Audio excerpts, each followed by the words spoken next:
उसके बाद क्वर्कीली ना मेरे दिमाग में भी एक बल्ब जला कि कुछ बड़ा करना चाहिए, and the larger payments opportunity is in a large emerging market like India. तो ये सब सोच के मैं अपना अच्छी लाइफ, जॉब, ग्रीन कार्ड सब छोड़ के वापस आ गई।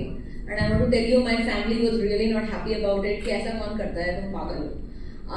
आई सेड कि नहीं, मुझे कुछ बड़ा करना है पेमेंट्स में, और ये सोच के मैं इंडिया आ गई।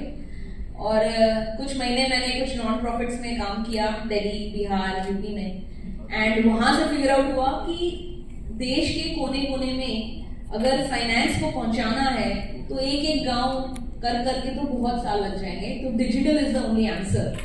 एंड वो आंसर के लिए मैं अपना स्टार्टअप आइडिया खोज रही थी। तब मेरी मुलाकात विपिन से हुई। बहुत ही एक सिंपली एक फ्रेंड की पार्टी में हमारी मुलाकात हुई, और वहां पे जैसे कि होता है, लोग पिक्चरों की, मूवीज की, क्रिकेट की बातें कर रहे थे, तो हम दोनों स्टार्टअप की बातें कर रहे थे। तो ऐसे हमारी मुलाकात से दोस्ती हुई। और विपिन की अपनी कहानी थी। Vipin was born in Rourkela in a very lower middle class Sikh family, and 84 riots में उनकी फैमिली का जो स्मॉल शॉप था वो पूरा डिस्ट्रॉय हो गया, और फैमिली थोड़ी इकोनॉमिक इश्यूज की वजह से दिल्ली आ गई। और विपिन ने अपनी मेहनत के बलबूते पे अगेन पढ़ाई पे फोकस करके स्कॉलरशिप पे स्कूलिंग की है। उसके बाद आईआईटी दिल्ली से इंजीनियरिंग की है, और अपना career as a chip designer at semiconductor companies like Intel and Nvidia बनाया। कुछ बड़ा करना है, कुछ अपना करना है, और इस तरीके से हमारी मुलाकात से मूवी क्विक की शुरुआत हुई।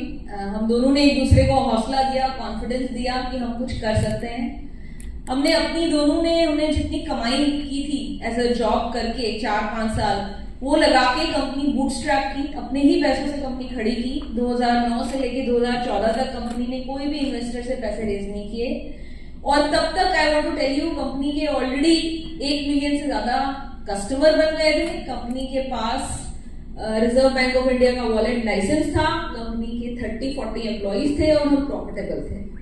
उसके बाद हमारा हौसला बना कि अब इस कंपनी को हम आगे ले जा सकते हैं। उसके बाद हमने ग्रोथ कैपिटल रेज किया है from various marquee investors like sequoia capital India, जिसको पीक 15 कहते हैं। उसके बाद American express, tree line, Cisco, Bajaj finance, Abu Dhabi investment authority, ये सभी हमारे इन्वेस्टर्स हैं।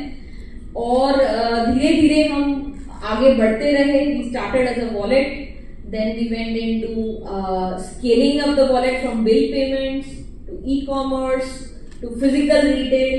डीमोनेटाइजेशन आया, उसके बाद हमें फिगर आउट हुआ कि हमें पेमेंट्स के सिवाय भी और कुछ बिजनेस को स्केल करना चाहिए, अपने कस्टमर्स को